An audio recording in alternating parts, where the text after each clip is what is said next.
Hay dos personajes en la Biblia, dos personajes que a mí me edifican mucho.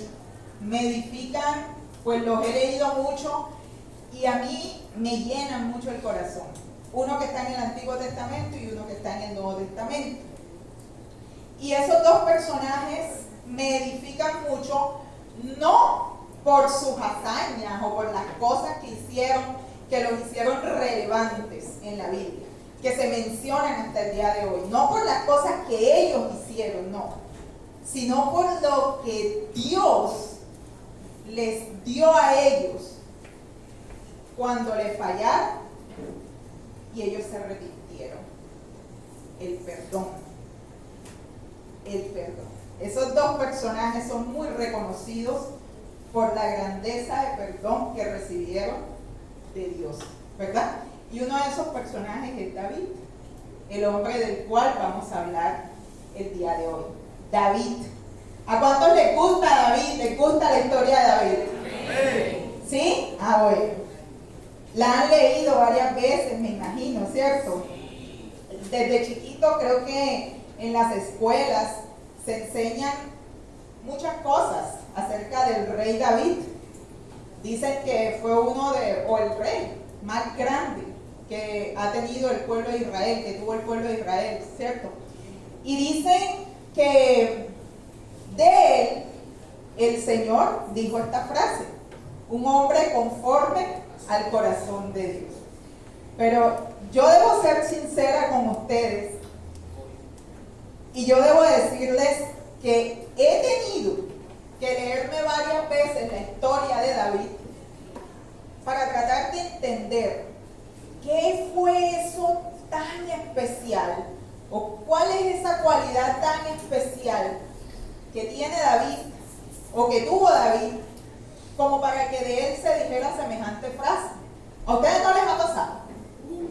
Porque yo les digo sinceramente, cuando usted lee la historia de David, usted va a encontrar, y los que no la han leído los invito a que la lean, se encuentra en los libros de Primera y Segunda de Samuel, ¿cierto? Ahí la encontramos detalladita, desde que fue llamado.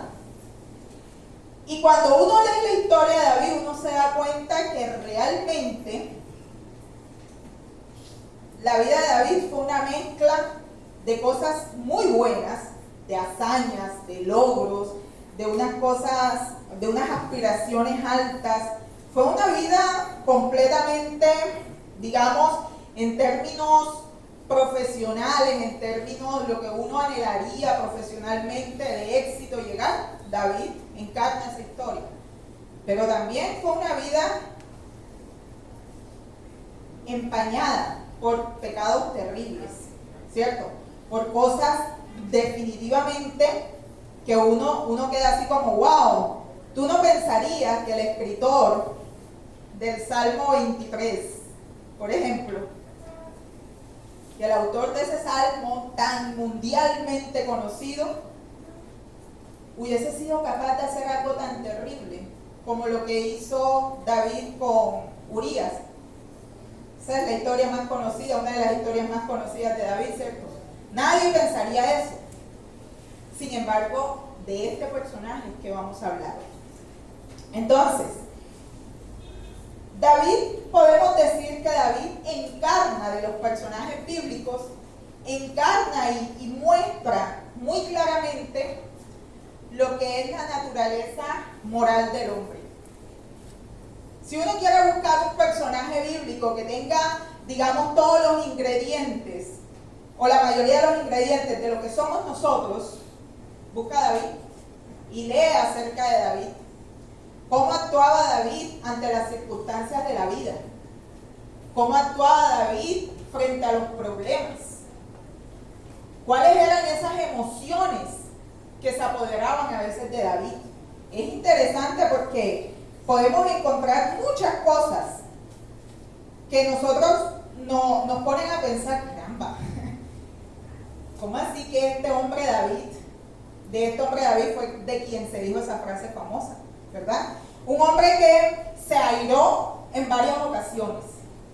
Si tú lees la historia de David, sabes que David cogió sus rabietas bien fuertes en varias ocasiones. Hay una que me llama mucho la atención. De pronto se sentirán identificados. Cuando David se airó con el necio Nabal, ¿se acuerdan la historia? ¿Por qué? Porque mandó a sus hombres a que Nabal les diera de comer, ¿sí? Que fuera hospitalario con ellos. Y en la antigüedad el tema de la hospitalidad era algo muy importante, sobre todo cuando David había sido, como quien dice, quien había cuidado de los hombres de él en otro tiempo. Entonces él mandó a sus hombres para decirle, óyeme, sé que ya estás en la, como quien dice, en la época buena, en la época en que se esquila, no sé qué, atiende a mis hombres. Y el necio Nabal respondió y dijo, yo, ¿y tú quién eres? Hijo de Esaí. O sea, lo cortebajeó, lo ninguneó, ¿cierto? Y dijo, no, olvídate que yo te voy a hacer cualquier atención a ti o a tus hombres. Uno puede ver eso y uno dice, necio Nabal. Pero la reacción de David, ¿ustedes vieron la reacción de David? ¿Ah? Se emberracó ese hombre y dijo, mira, mañana Nabal y todos sus hombres van a quedar como muertos. Y juró por sí, por su Dios y por todo el mundo, que él iba a matar a Nabal y a todos sus hombres por ese agravio. Y cogió a sus hombres y ensilló su burro y salió decidido a acabar con Nabal y sus hombres. En serio, yo me pregunto, ¿el agravio daba para tanto? En serio, algo así como para pensar. Yo cuando leía la historia decía, sí, definitivamente da rabia, pero para tanto. Tuvo que salir Abigail y bueno, ya ustedes la historia la conocen. Entonces, bien airado el hombre. Otra cosa, David sintió temor e indignación por la persecución de Saúl. Y también vemos un David quejándose y rabioso y diciendo, no entiendo por qué tu padre me hace esto, en una conversación que tuvo con Jonatán, su amigo, ¿verdad? Y yo no entiendo por qué me persigue si yo solamente le he hecho cosas buenas. Bueno, ahí vemos a un David que definitivamente sí sintió temor. O sea, no es el David invencible que se paró frente a Goliat y lo mató, no, él también sintió temor. David, y este es uno de los, un errorcito que tuvo David, que a veces lo pasamos rápido en la Biblia, pero que a mí también me puso a pensar en un momento. David era mentiroso, muy mentiroso. De hecho, una de las mentiras de David, cuando David andaba huyendo de Saúl, una vez se le dio por ir donde el sacerdote Ahimelech. Si han pasado por la historia. El sacerdote Ahimelech, y llegó diciéndole al sacerdote que él iba en una misión secreta del rey. Que iba en una misión secreta del rey, que le diera el pan. El sacerdote en ese momento estaba cambiando el pan de la presencia, era un rito que hacían ellos, los judíos. Y él le dijo, dame el pan porque mis hombres tienen hambre, no han comido. El sacerdote, claro, le dio el pan, violando la ley también, entre otras cosas. Eso después lo resalta Jesús acá en el Nuevo Testamento. Pero el tema aquí que quiero que te centres en la mentira de David. Él llegó con mentira y le dijo, y además no tienes un arma por ahí. Él dijo, bueno, ahí lo que está es la espada de Goliat, llévatela. Y le entregó la espada de Goliat a David. Esta situación la vio un edomita. ¿Y qué hizo el edomita? Rapidito se fue con el rey Saúl y le dijo, mira, ya estuvo David y Ahimelech lo ayudó. Y le dio, y no solamente le dio pan, sino que le dio la espada. Y por esa mentirita, ¿alguien sabe qué sucedió? Mataron a 85 sacerdotes con sus familias. No solamente los sacerdotes, también las familias, incluido Ahimelech. Esa historia estaba en la historia de David. Esa historia está, ¿verdad? Después de eso, David aprendió a consultar con Dios. Pero antes pasó eso. Y el pecado más conocido de David, y digamos el que castigamos más fuerte o consideramos más fuerte, David cometió adulterio. Cometió adulterio con Betsabé, ¿cierto? En la época donde los reyes tenían que salir a pelear, a batallar, David decidió optar por la comodidad de su casa, de quedarse en su casa. Ojo, ojo cuando decidimos optar por la comodidad de quedarnos en nuestra casa. Ojo, ojo. Y estando en su casa, vio a esta chica bañándose, le gustó, pero no se quedó ahí, sino que la mandó a buscar, estuvo con ella. La chica quedó embarazada. Él tramó toda una película para que Urías estuviera con su esposa. Pero Urías era un hombre tan íntegro, tan como él era, que no estuvo con su esposa. Y David, en vista de que no pudo hacer nada para embolatar la cosa, fue y ¿qué? Lo puso en la primera línea para que lo mataran en la guerra, ¿verdad? Entonces también él planeó el asesinato de Urías, él dio la orden, es como si lo hubiese matado, ¿sí o no? Como si lo hubiese matado. Entonces uno dice, David, o sea, uno se pone a pensar en serio. Yo quiero saber si hasta en este punto ya ustedes están pensando en el personaje. O sea, David, ¿verdad? Por este pecado que cometió David, que fue realmente grave ante los ojos de Dios, David fue castigado por Dios. Fue perdonado, sí, Dios lo perdonó. Dios lo confrontó a través del profeta Natán y lo perdonó, ¿cierto? Pero fue castigado. Y él recibió un castigo que contaba de 3 partes. La primera decía, siempre, por esto que hiciste, siempre va a haber guerra en tu casa. La espada no se va a apartar de tu casa. Lo segundo, tu propia familia se va a levantar contra ti. Terrible, ¿cierto? La consecuencia, terrible. Y el tercero, pues cuando estuviste con esta mujer que no era tuya en lo secreto, otro hombre va a estar con tus mujeres en público. O sea, lo que tú hiciste en secreto, otro lo va a hacer en público con tus mujeres. Terrible, consecuencias. Entonces, en este punto empecemos a pensar, todos los que nos dijimos que nos gusta el personaje de David, empecemos a pensar, porque con todo esto le tocó cargar a David. Y sí que se cumplieron cada una de estas situaciones que Dios le avisó que le iban a suceder. Con todo y eso, David, ¿cómo recibió David esto? ¿Qué dice la Biblia?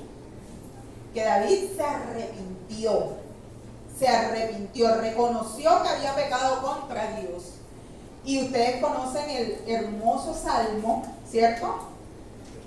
Que se titula ¿cómo? La dicha del perdón. Recibió de Dios el perdón.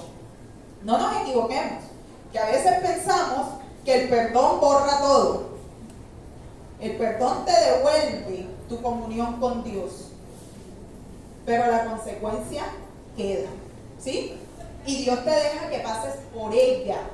¿Por qué? Porque si no pasas por ella, entonces no aprendemos. Entonces es necesario que pases por ella. Además, porque Dios es perdonador, pero también es justo. Y todos los que aquí nos hemos equivocado y hemos sido confrontados por el Señor y hemos sido corregidos, podemos dar testimonio que sí recibimos el perdón, pero que la consecuencia no se va. La consecuencia la vivimos. Y muchas veces pensamos que podemos hacerlo y que como todavía no hemos visto la consecuencia, la cosa quedó ahí.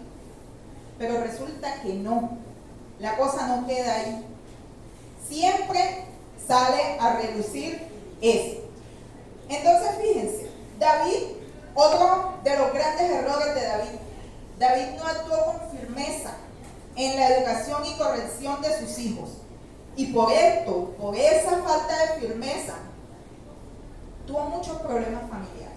Realmente cuando tú lees la historia de David te das cuenta que fue una familia muy disfuncional y con muchísimos problemas. Amnón, su hijo mayor, su primer hijo varón mayor, ¿verdad? Violó a su hermana, a su media hermana que se llamaba Tamar, ¿cierto? La violó, dice la Biblia, ahí está, búsquelo. Se enamoró de ella, pero no era amor, era obsesión. Se obsesionó con ella, la violó. después la despreció. Esta chica, en esa época, la mujer que ya era violada prácticamente era desechada, ¿verdad? Y esta chica le tocó sufrir eso, y era hija de David. Y David se enteró, porque la Biblia registra que él se enteró de lo que pasó y que se enfureció, pero no hizo nada. No hizo nada. Puede ser, uno se pone a pensar, oye, porque David no hizo nada. Puede ser que David, como muchas veces nosotros, queremos tapar las cositas, ¿verdad? El agua sucia se queda aquí, que no salga, que no sea un escándalo. Grave error, papá, que estás aquí hoy, incluso mamá. Grave error. Si tú te enteras que un hijo tuyo ha hecho algo malo, algo grave, algo que ha perjudicado a otro, tu deber es confrontar a tu hijo. No le tengas miedo a eso. Tu deber es confrontarlo. Porque un pecado, un delito no tratado, trae como consecuencia desgracias más grandes, tragedias más grandes. Y en realidad, la persona que fue víctima del delito también merece una restitución, también merece justicia. Y en ese caso Tamar no la recibió. Dice la Biblia que a ella la tuvo que recoger su hermano Absalón y vivió en la casa de Absalón, porque ya nadie se iba a casar con ella, ¿verdad? Esa niña no se le restituyeron sus derechos, esa niña no vio justicia por ella. Y yo te tengo que decir que si tú amas a un hijo tuyo, no permitas que eso pase. Porque cuando la persona es corregida y recibe el castigo merecido, el castigo proporcional a su falta, no solamente tú puedes estar salvando el alma del que la cometió, sino que también salvas el alma de la víctima, restituyes el derecho de la víctima. Y yo sé de lo que les estoy hablando, créanme que sé de lo que les estoy hablando. Entonces es importante que hoy como familias, Manantial de Vida es una iglesia familiar y siempre lo decimos, la idea no está con el tape-tape. La idea es sabiamente actuar cuando debemos actuar. La canción que escuchábamos ahorita decía, una persona que sepa identificar los tiempos. Cuando el tiempo es de corregir, tienes que corregir. Hombre, que estás aquí. Y no importa si ya tu hijo es un hombre o si es un chiquitico. Tu deber como padre, si notas y si te das cuenta y si te enteras, es corregir. Todos necesitamos algún día que alguien nos siente y nos cante nuestras tres verdades. ¿O no?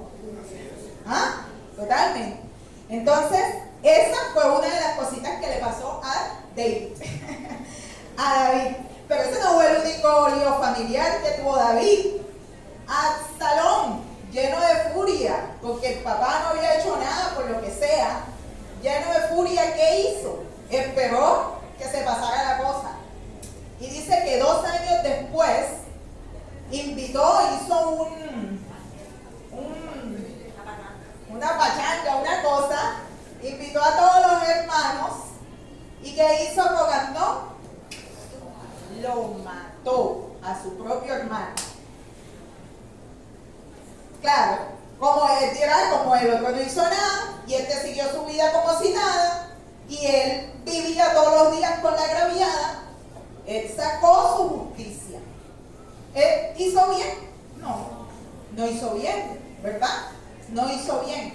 Pero saben que estas cosas suceden cuando el que tiene que ejercer la autoridad no la ejerce y tampoco la ejerce en el tiempo oportuno. Luego este mismo Absalón fue desterrado. A Amnón no le hicieron nada, pero Absalón fue desterrado porque mató al hermano y tuvo que venir una mujer, luego con David, finalmente volvió. Cuando ya volvió, ¿qué hizo Absalón? Se rebeló contra el papá y quiso destronarlo. Armó todo un complot para destronarlo. Entonces miren todos los líos familiares que tuvo David, el personaje inspirador. Y Fuera de eso, bueno, ya pasó, Absalón murió en batalla. Luego ya de viejito, David, de viejito, porque uno puede ser necio hasta la vejez. De viejito, ya más en edad adulta, que hizo David, se le ocurrió mandar a censar al pueblo de Israel. Ya, mandar a censar al pueblo de Israel. Eso enojó muchísimo a Dios y dice la Biblia que eso fue un pecado contra Dios. Y muchas veces no sabemos cuál fue el pecado. Y es malo que haya mandado a censar el pueblo, que haya mandado contra el pueblo. ¿Eso qué tiene de malo? Bueno, es que había unas leyes claras que Dios había dado acerca del censo. Y lo primero que debemos entender es que el único que podía mandar a censar al pueblo era el dueño. O sea, tú podías mandar a censar algo que fuera tuyo. Y el pueblo de Israel no era de David. ¿De quién era el pueblo de Israel? De Dios. Y él se dejó llenar por ese orgullo, esa cosa, y quiso saber cuántos soldados tenían y mandó a Joab. Y el mismo Joab, que no era nada, ¿qué te digo? Sí, o sea, él no era una perita en dulce tampoco. Pero hasta el mismo Joab le dijo, ojo, rey, mi señor, no haga eso. Trató de hacerlo entrar en razón. Como muchas veces se acercan personas a nosotros cuando se nos mete como y tratan de hacernos entrar en razón. La gente dice, bueno, es que David era adorador, es que David era no sé qué. Yo me trago ese sapo. Yo no me trago ese sapo porque hay otros hombres que también eran adoradores, que también eran entregados. Tiene que haber algo en este hombre, ¿cierto? Y en esa búsqueda yo le oraba al Señor y le decía, muéstrame Dios, muéstrame, muéstrame. Y Dios me dijo a mí, analiza la frase. Todo está en la frase. Todo está en la frase. Y empecemos entonces con la frase. Búsquenlo, vamos a buscarlo en la Biblia. Primera de Samuel 13:14. Ahí es donde el Señor le dice a Samuel esta famosa frase. Búsquenla. Gracias.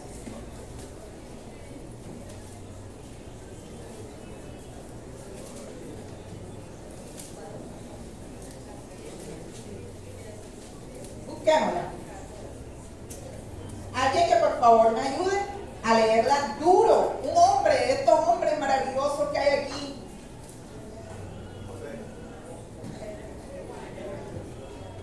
Dice: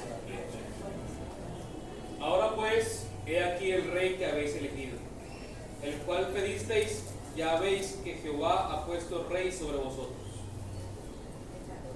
14. Sí, el 14. Si temeréis a Jehová y le sirviereis No, pero un momentito. Esa es primera de Samuel. Primera de Samuel 13:14. Ok, primero Samuel 3:14. Mas ahora tu reino no será duradero. Jehová se ha buscado varón conforme a su corazón, el cual Jehová ha designado para que sea príncipe sobre su pueblo, por cuanto tú no has guardado lo que Jehová te mandó. Muy bien, ahí está. Mas ahora tu reino no será duradero. Eso se lo están diciendo a quién?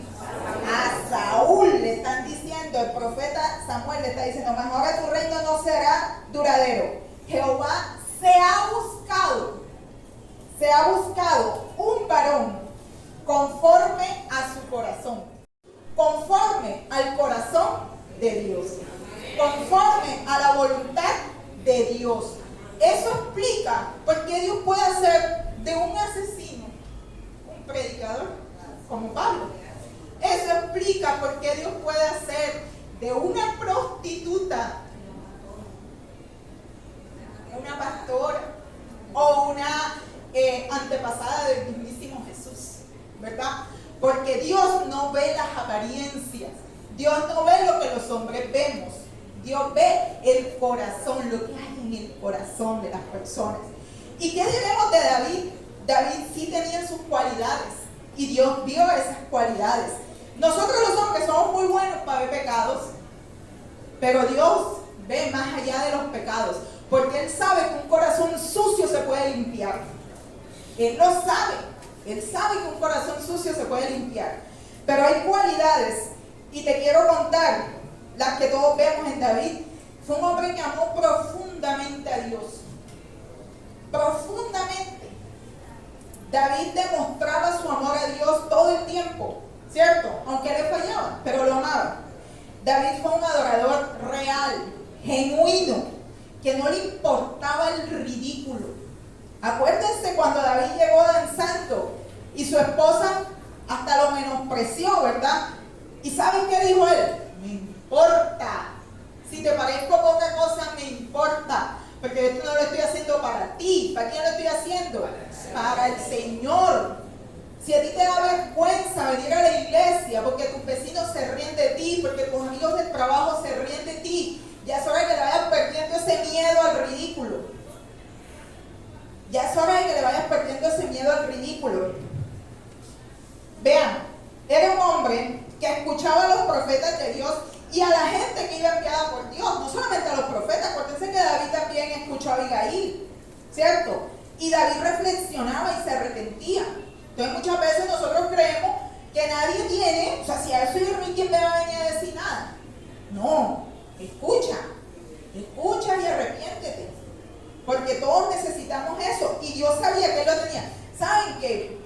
David tenía eso. Saúl, ¿qué hacía cuando era reprendido? ¿Saben la historia? Empezaba a echarle la culpa al otro, empezaba a ponerse en el lugar de víctima. Eso no hizo David. Eso no hizo David. La Biblia registra que cuando él era confrontado, él se arrepentía.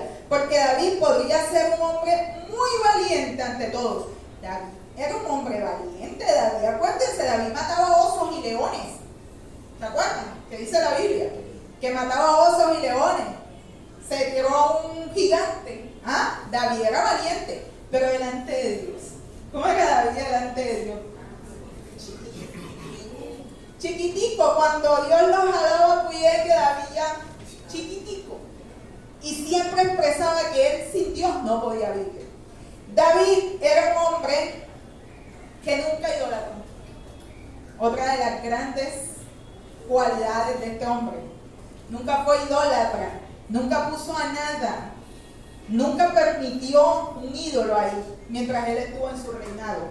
Cualidad muy hermosa que vio Dios. Fue un hombre valiente para defender los intereses de Dios. ¿Y cuáles son los intereses de Dios? Porque nosotros deberíamos tener esta cualidad hoy día. ¿Cuáles son los intereses de Dios?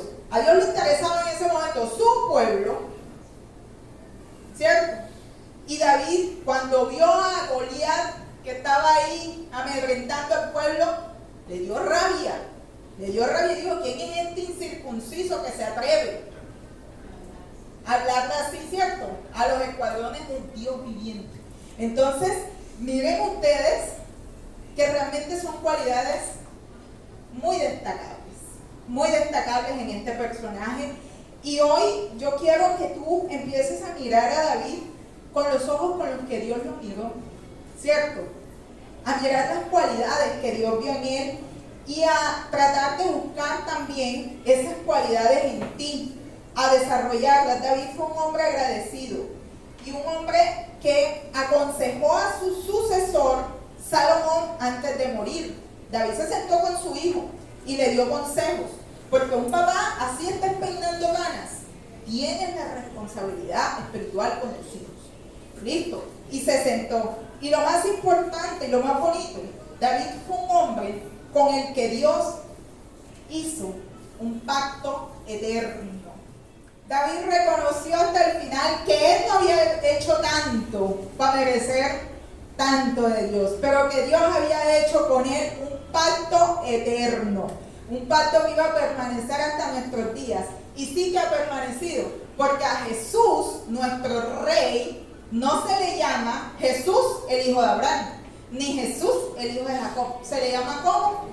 El hijo de David. El hijo de David. Así que Dios ha sido fiel en confirmar ese pacto a este rey imperfecto, pero que fue elegido conforme a la voluntad de Dios. En conclusión, podemos decir que para ser un hombre conforme al corazón de Dios, esto tiene más que ver con cómo lo ves tú a él. Piensa cómo veía David a Dios. Siempre cuando tú vas en la Biblia, cuando él se refería a Dios, Él se refería como el Dios del universo, el creador de todo, el Dios poderoso, el Dios fiel, el Dios misericordioso. ¿Tú cómo lo ves? ¿Cómo lo ves? ¿Cómo ves tú a tu Dios? Empieza por analizar eso, el Dios que perdona, el Dios que tiene misericordia. ¿Cómo lo ves tú? ¿Cómo nos relacionamos con Él? ¿Cómo se relacionaba David con Dios? David dedicaba su vida a adorarle. Compuso 73 salmos. Y nosotros creemos que estamos muy ocupados para leer la Biblia. Y David era rey. Y David era el rey no solo de Judá, sino de todo Israel. Era un guerrero, un general militar. Emprendía campañas. Y aún así, su tiempo de adoración era sagrado. Y tan es así que compuso 73 salmos. Y muchos de esos salmos hoy día son considerados joyas de la literatura espiritual. Entonces, mira tú cómo era la relación de David con Dios. Y tiene que ver con nuestro destino en Él, con nuestro propósito en Él. ¿Sí? ¿Tú quieres ser un hombre conforme al corazón de Dios? Piensa cuál es el propósito para el que Dios te llamó. Yo no sé cuál, cada uno lo sabe. El hermano Marcel el domingo hablaba acerca del propósito que todos tenemos en común, que es darle gloria a Dios, ¿verdad? Pero más allá de eso, tú fuiste llamado, hombres, ahora me voy a referir a los hombres, todos los hombres que están aquí, a ser el sacerdote de tu casa. Tú fuiste elegido por Dios para ser el sacerdote de tu casa. No estés dejando esa responsabilidad en manos de tu mujer, es tuya. Dios te eligió a ti. La Biblia dice que ustedes son la autoridad espiritual en la casa. Tú fuiste elegido, aunque todavía no te hayas casado. David fue ungido antes de ser rey, ¿verdad? David fue ungido antes de ser rey. Dios lo preparó para eso. Y si hoy tú estás escuchando esto, Dios quiere que te prepares para ejercer esa labor tan grande que Dios te ha encomendado. Yo me estaba viendo una serie, Los Elegidos, que está en Netflix, y se la recomiendo, muy buena. Y hay una frase que a mí me gustó mucho que decía una chica ahí en la serie, decía que cuando un hombre, un varón, un hombre, decide seguir a Jesús, obedecerle, lleva a Jesús a su casa. Lleva a Jesús a su casa. Y decía una pastora que escuchaba en estos días, una predicadora, decía, hay unas estadísticas que dicen que si un niño, un joven empieza a seguir a Jesús, la probabilidad de que toda su casa lo siga es del 3%. Porque los niños realmente en esa parte no influyen mucho. Pero que si una mujer empieza a seguir a Jesús, esa probabilidad aumenta al 20%. Porque sí, la mujer puede arrastrar por lo menos a uno de los hijos que tenga. Pero si un hombre toma la decisión de seguir a Jesús, esa probabilidad se suba al 90% y es posible que hasta el 100%. Porque el hombre, al ser autoridad espiritual, tiene la influencia en su mujer y en sus hijos. Así que cuando tú, hombre, o sea, lo que ustedes están haciendo no es poca cosa. Ustedes están tomando la decisión correcta, porque con eso ustedes están trayendo la bendición a sus hijos. ¿Sí? Entonces no es poca cosa. No es poca cosa lo que ustedes hacen en las iglesias. No es poca cosa el testimonio que dan en sus hogares, en sus vecinos, en su trabajo. No es poca cosa. Dios cuenta con ustedes, a pesar de los defectos, a pesar de los errores, a pesar de que caigamos. Dios sigue contando con cada uno de ustedes. Dios sigue contando con cada uno de nosotros. Dios les bendiga, hermano. Yo espero que el Señor nos haya hablado. A mí me habló mucho. Espero que igualmente lo haya hecho con ustedes y que se disfruten este día. El Día del Hombre vale la pena. Vale la